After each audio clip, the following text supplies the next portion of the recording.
ဆွဲမထားပါနဲ့လှုပ်ပေးလိုက်ပါကိုယ့်ရဲ့နားမှာမနေချင်တော့ဘူးကိုယ်နဲ့မပတ်သက်ချင်တော့ဘူးဆိုတဲ့သူတွေကိုဘယ်တော့မှဆွဲထားဖို့မကြိုးစားပါနဲ့အရာအလုံးကပြောင်းလဲတတ်တယ်အရာအလုံးကမမြဲဘူးလို့ဘုရားရှင်ကဟောထားတယ်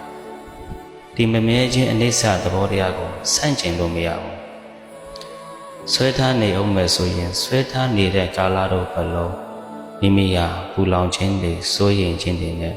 ဘဝကိုဖျက်ဆီးရပါလိမ့်မယ်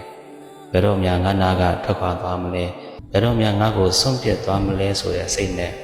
ဘဝကြီးကိုဖျက်ဆီးနေရပါလိမ့်မယ်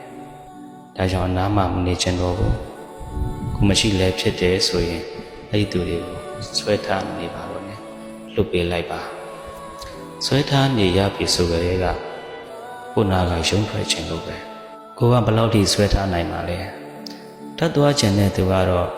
တနေ့မဟုတ်တနေ့တနည်းမဟုတ်တနည်းနဲ့တော့ကိုနာကထွက်ခွာဖို့ကိုစူးစမ်းနေအောင်ပါလွတ်ချလိုက်ပါစွန့်လွတ်လိုက်ပါစွန့်လွတ်သွားပြီးတဲ့နောက်ထွက်ခွာသွားပြီးတဲ့နောက်အချိန်တစ်ခုရလာတဲ့အခါကိုယ့်ဘဝကိုပြန်ပြီးတော့တန်ဖိုးထားပါကိုယ့်ဘဝကိုပြန်ပြီးတော့တည်ဆောက်ပါကိုယ့်ကိုယ်ကိုချစ်တတ်အောင်သင်ယူပါကိုယ်နဲ့ထိုက်တန်တဲ့အရာကတော့တနေ့မဟုတ်တနေ့ကိုယ်စီကို